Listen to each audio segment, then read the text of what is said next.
Hey there, welcome to the DFS Build Thursday Night Football Edition. This is a breakdown of the Showdown slate over at DraftKings for the game in Week 16 between the Chargers and Broncos. Probably an ugly game, certainly if you want to look at other slates like the main slate or the Saturday 2-gamer, which I'll also hopefully push a video out for, and, NBA DFS and just anything else. If you can avoid this game, it's probably not the worst idea. This game only has a 42 total 3-point spread, two pretty good defenses.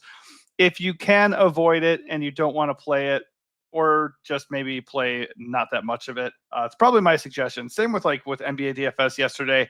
I did not play very much. It's just a showdown slate. You don't know what to do, or you just don't know how it's going to go. So the nice thing is I did hand out advice for the Bucks Thunder game. The game blew out. Otherwise, I think my advice was pretty on point. I wanted to be Bucks heavy to gain some leverage on the field. That worked out pretty well. Giannis was a smash. I did like SGA a lot.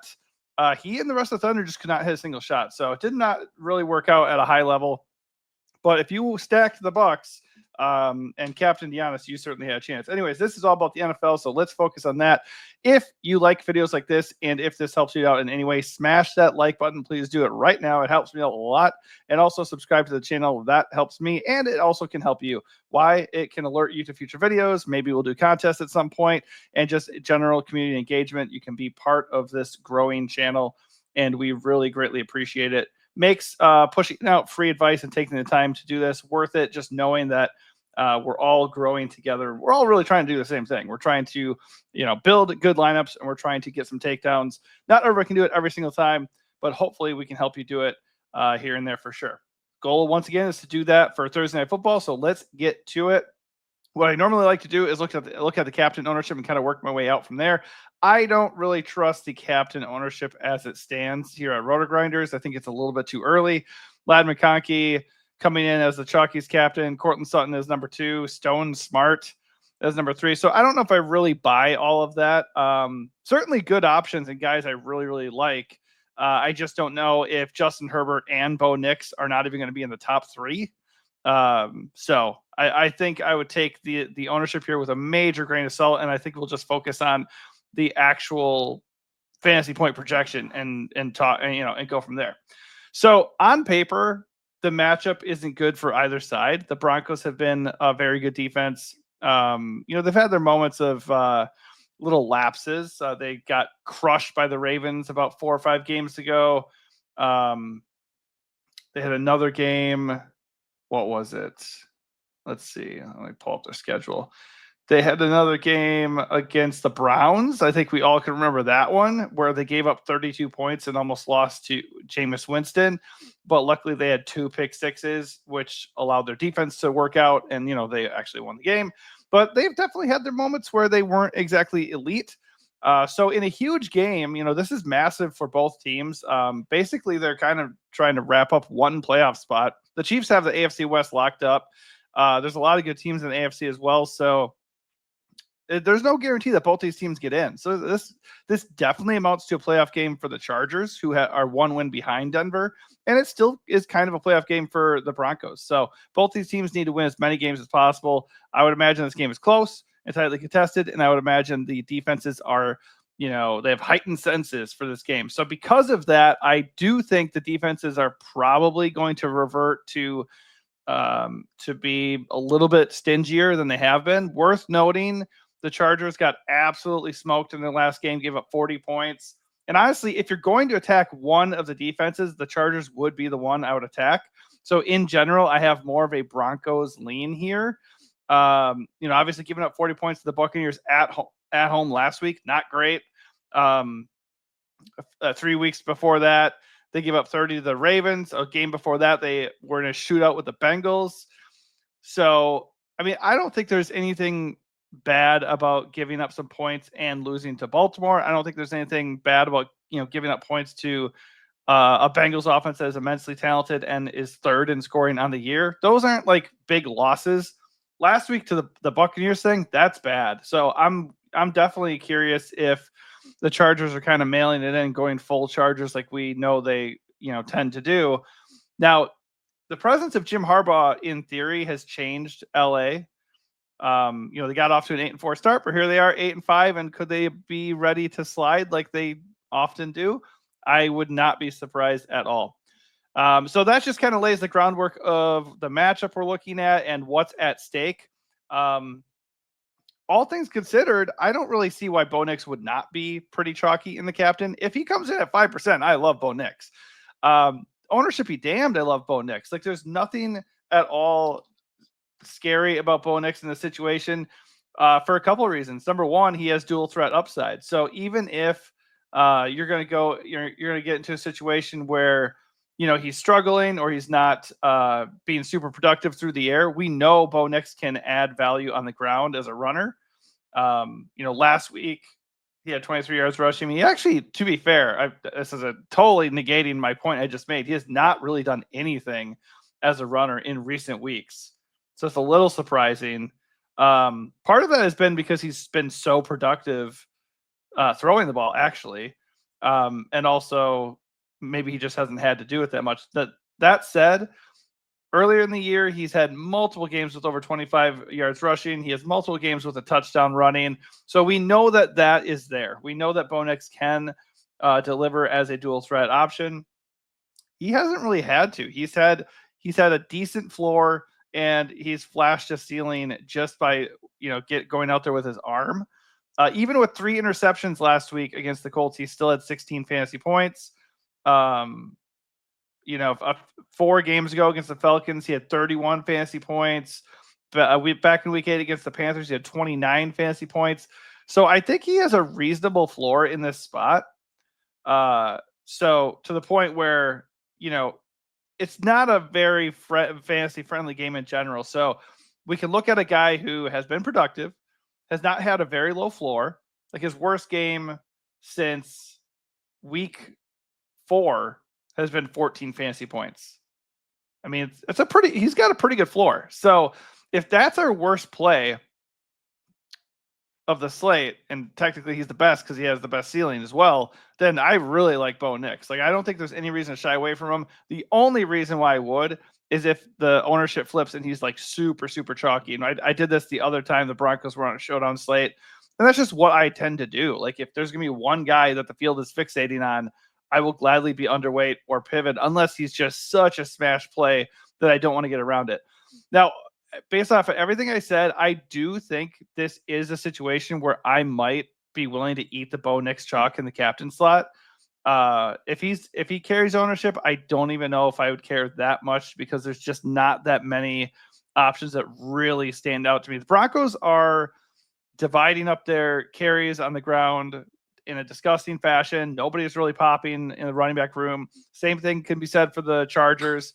These running games cannot be trusted. So there's no one running back for either side that demands our attention in the captain slot. And then really you're just looking at Justin Herbert and maybe Ladd McConkey. But if Patrick Surtain is going to be in this game, I don't know if we can really trust McConkey even. So right now, as things stand, Bo Nix is my favorite captain play as far as floor and ceiling. And I think we'll just kind of adjust if the ownership's crazy, and also keep an eye on Patrick Surtain's status. Now, if the ownership does really go heavy towards Nix, I don't mind making a pivot and going with Justin Herbert.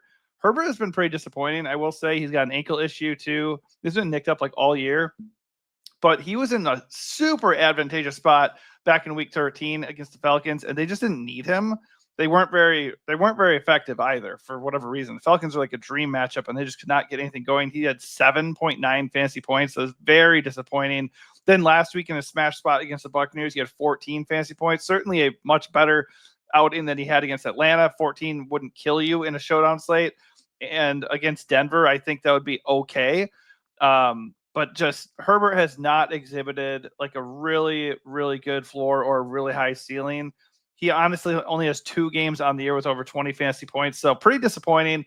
And in a really tense game with a low total against a good Broncos defense, I'm hesitant to really lock onto him a lot. So this also is going to be a situation where I'm not, super committed to always rostering both quarterbacks in my showdown contest. So I certainly would not make a rule to not pair them because they're probably the 2 best floor plays of the entire slate. But I don't think I feel completely obligated to pair them, and I certainly don't feel completely obligated to eat a Herbert if he's going to be chalky at all. So I think Herbert's got a ceiling in theory, and we have seen some guys go off on this Broncos defense, so the potential is there. But I'm not super excited to play him. I definitely prefer Bo Nix. The only reason why I would waver on that would be ownership.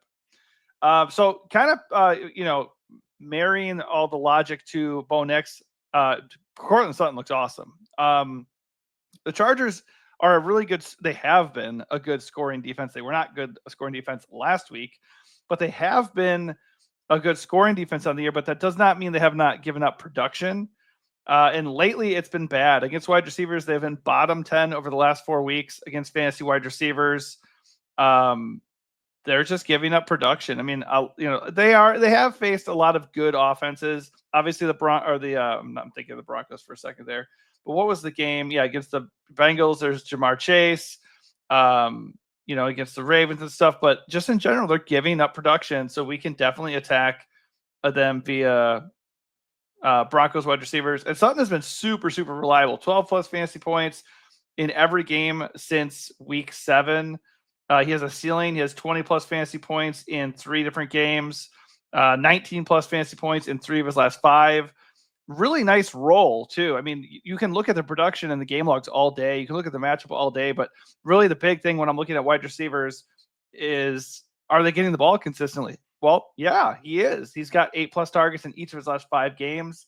The matchup is a little bit better than you might think it is.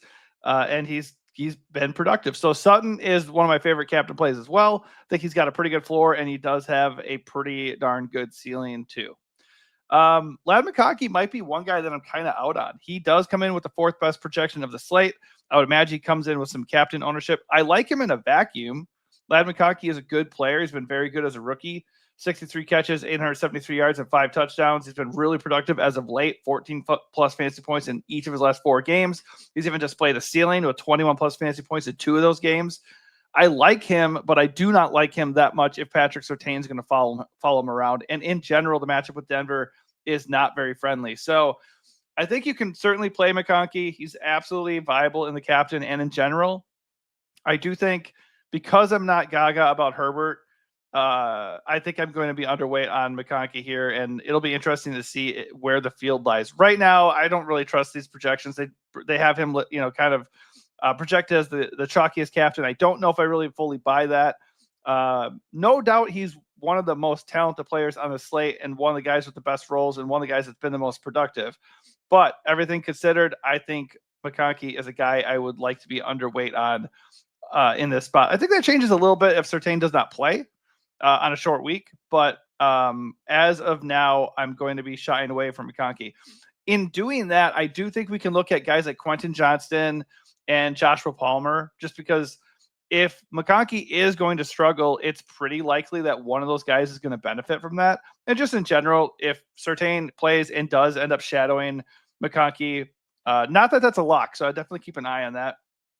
I just would imagine that QJ and Palmer would benefit a little bit. If I had to pick between the two, I'm going to go QJ. People do not like to play him because he drops a ton of balls, but he is a major threat to score every week. He has 8 touchdowns on the year. He's a big play threat, and he's also been getting targeted pretty consistently, 7 plus targets in each of the last 2 games, 15 plus fantasy points in each of the last 2 games. So I would imagine that the Chargers will be trailing in this one, and I would imagine they will have to throw a good amount because their running game has not been good.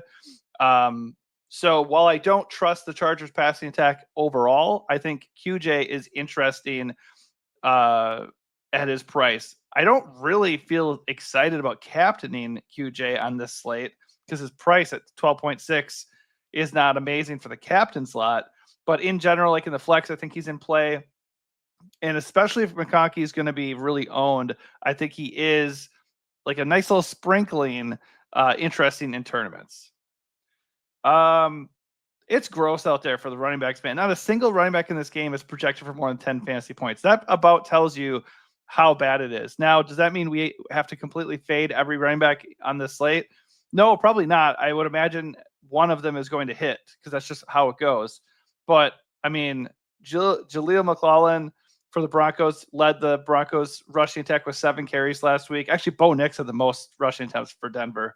Javonte Williams was, he's been the starter in name, but he has not been productive. 32 rushing yards per game on the year. He has not had more than 10 carries in any of his games since week 9.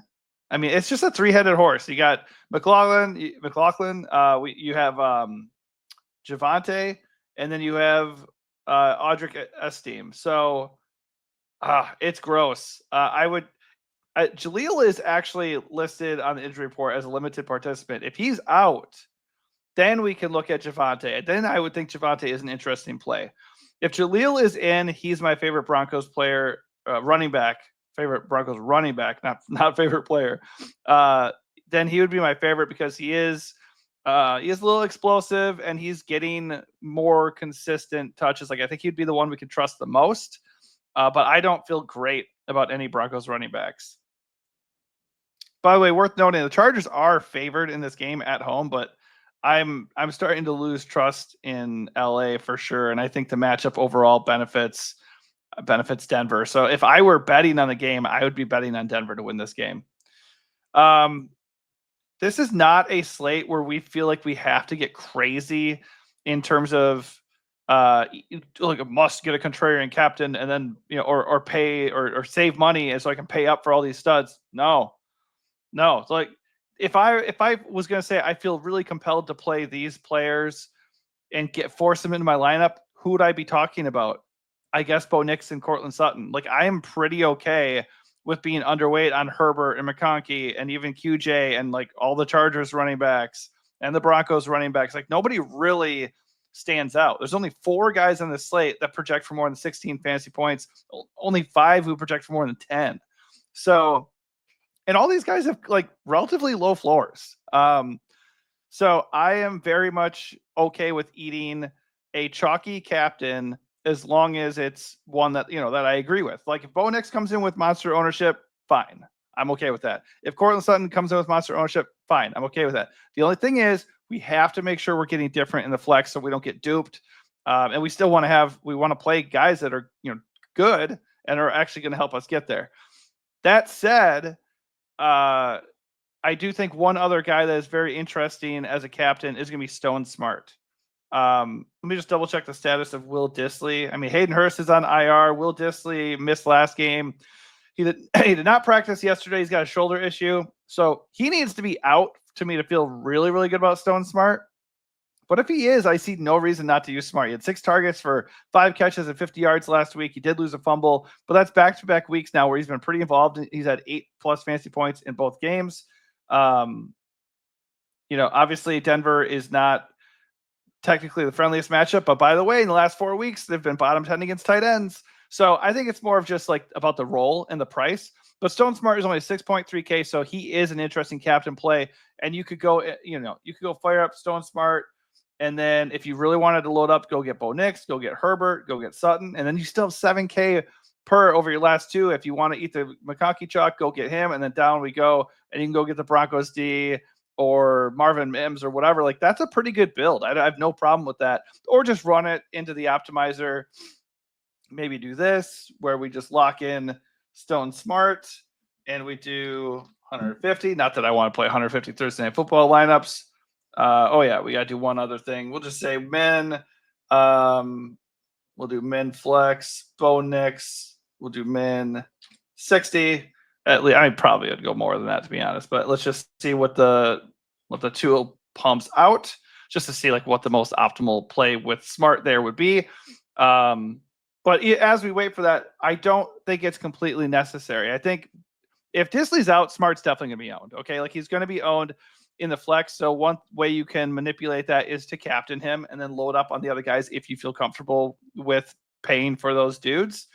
But if you want to get different in another way, I think Smart looks like a really, really good flex play if Dissly doesn't play.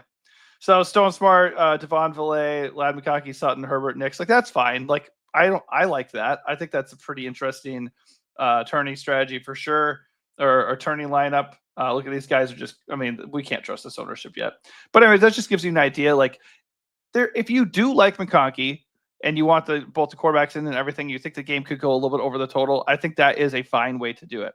I mentioned Joshua Palmer. I don't mind him, a sprinkling of him and the captain. Great flex play, okay captain play. These Broncos guys, they're just shots in the dark. Valet, Marvin Mims, Troy Franklin. I would rather, probably take a shot on Franklin or Mims just because they have way more upside. Valet is more of like a PPR guy, and the ceiling just really isn't there. I think these guys are cheaper too. Mims is $400 more expensive, and Franklin definitely is cheaper. So Valet at captain, not very appealing. The ceiling just really isn't there. One target last week, 4 targets, 1 catch the week before. He's kind of maybe falling out of favor a little bit. But he just does not have the big play upside that those guys possess. And if I'm going to captain somebody, that's kind of what I want. So that's kind of my thoughts there. Let's see if anybody else really stands out. I don't really like the Broncos tight ends, so I'm not really going to go there either. Just to be fair. I think the other things are defense and kicker. Okay, so it is a short week. It is a low scoring game and 2 talented defenses. So both kickers are absolutely in play here. I would not even rule them out as captain options. Cameron Dicker at 5.4K in the flex and Will Lutz at 5.2. I don't really have a lean. I'm just going to be honest. I think if I had to pick one, I would pick Dicker because I think his offense is good enough to get him in position to do things, to maybe try some field goals. And also, I think the matchup favors Denver enough to where I don't think like the Chargers are going to score a bunch of touchdowns here. So if I had to pick one, I would pick Dicker. They both average about the same fantasy points per game. And I think they're both in a similar spot where the offenses won't light the world afire, but they should have enough success to put these guys in position to do some damage. And honestly, every Thursday night football game, it seems, has these kickers going off. So I would probably keep them in the flex for the most part. Not completely against using both of them, but I probably mostly stick with one. And a sprinkling of either of them in the captain is fine, just because, hey, Thursday night football, man, kickers go wild. That's just what happens. As for defenses, both defenses are capable of taking this game over completely. Obviously, I favor the Broncos here, even though the Chargers are projected to win by the books. The Broncos have the better overall defense on the year. They've been crushing lately with 10-plus fantasy points in each of their last 4 games. They're getting sacks. They're getting interceptions. They're getting defensive touchdowns. They average 11 fantasy points per game on the year. They're just like floor, ceiling, consistency. Everything leans Broncos here. So I prefer them. I definitely would get a sprinkling of them in the captain as well. Like, Broncos in there, heavy Broncos stack in the flex, and then maybe, obviously one run back could probably be McConkey or Herbert price wise. Or if you wanted to get, you wouldn't have to get a whole lot more different if you're captaining a kicker or defense. Let's just say that right away. The Chargers defense is in play because they don't really consistently give up a lot of points. And we know that the Chargers defense is capable of having a big game. 3 weeks ago against the Falcons, 4 interceptions, defensive touchdown, 19 fantasy points. They've had a few other games, 4 other games to be specific, where they had 10-plus fantasy points. Last week is definitely discouraging. They give up 40 points to the Buccaneers. The Buccaneers are a competent offense, but that is just, 506 yards? That's bad. That said, Bo Nix is a rookie. Bo Nix can definitely have some issues. He certainly struggled immensely against the Ravens. So it's not impossible. So if everybody's going very heavy on Denver, you could leverage that with a sprinkling of the Chargers D and captain, or just in general, target a Chargers defense that my guess is will go overlooked even in the flex. All right, just real quick, kind of running down the list here. I get Adam Troutman. He'll get a target or 2. He scored last week. Maybe that'll get, see his ownership pick up because it's cheap. In the flex at 3.6K, not the worst thing in the world, but just not something I want to do. Nate Adkins, he also scored a touchdown last week, 2.4K. I don't know. I don't really want to do it. There's Lucas Kroll even. Like, they're just like using these 3 guys as one tight end. It's gross. It's a showdown slate, so they're in play, but I just don't really want to do it. DJ Chark, he played last week. Two catches for 16 yards for the Chargers. if he's going to be active again, he's there. He's 2K flat. Like, it's not the worst dive in the world for sure. Okay, so don't want to spend too much more time on this. Overall, we don't have updated ownership. So right now, just based off of projections and the way I perceive this game, Bo Nix and Courtland Sutton are the two safest options in the captain. You know, they have great projections, two of the best projections of the slate. They have two of the best matchups of the slate. They have good floors and they have high ceilings. I think that's where I would start. If ownership is crazy on them, which right now it's not showing that, but I would not be surprised if they're the two chalkiest captains. Honestly, that's how I would deem them. If I'm wrong about that, then they look even better. If I'm right about that, I would go a little bit underweight just to get different. But like I said, I don't even think just eating the chalk, if they end up being the chalky captains, I don't even think that's a bad idea. And then I would just find ways to get different elsewhere. Whether it be playing, the Broncos defense and the kicker and just like really loading up on Broncos, but not necessarily in the way that everybody else would think, or, taking shots on these other Broncos running backs and seeing if you can just get the guy who scores a touchdown in the game. Another way to get different if you want to stay on the Broncos side is to just go attack their passing game, but maybe not so much with Courtland Sutton. So maybe slide Sutton and Nix to the flex and take a shot on Troy Franklin or Marvin Mims and get, hopefully one of them just like bust out some big plays and score a touchdown or something. And then, of course, for the Chargers, I think getting different right away is getting underweight on Ladd McConkey because I don't really like the matchup as it stands. And then targeting somebody like QJ or maybe even this name's Stone Smart. Yeah, Stone Smart in the captain a little bit, and certainly in the flex to leverage that ownership as well. I'm not saying to fade McConkey. He's a really good play because just based off of volume, and if I'm right and they're trailing in this game, he probably will get enough volume to be okay. I just don't know if this is a spot for a stealing game. All right, that is going to do it for me. Hopefully this helps you out. I mean, it helps me out to talk this out and like look at it and be like, oh yeah, you know what? After thinking about it, I do like this play a lot, or I don't like this play a lot. It's not going to be as simple as that. That's why these videos are not like, I pick 5 guys, go play them now. Because that's not how it really works. Like I think it is smart to have a core in general for a showdown slate, not as much. Like I think I try to look at what guys I want to play in the captain. Like I try to shrink my captain pool down. And then I try to kind of be a little bit more open-minded about who else I'm putting in the flex. Like I have 1 or 2 chalky captains. I'm like, okay, they're chalky and I like them and I will play them a good amount because I agree with the field or the projections. Like they look like good plays. So I will eat that chalk to a certain degree. And then I have my contrarian captain plays and they'll automatically, just change how the build process works, but also give me leverage if they end up working out.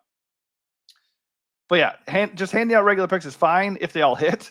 But the idea is you take this and you go and you do your own tweaks and you use a lineup optimizer and you enter several contests to give yourself an opportunity for this to actually work out. Like if you only just enter, a single entry one time, or you just enter one contest in general, like just a bullet and like a big GPP, even if you hit most of your plays, you're not really giving yourself a fair opportunity to score a takedown. If you want to get a takedown, you probably need a good amount of chalk and just make the right 1 or 2 switches.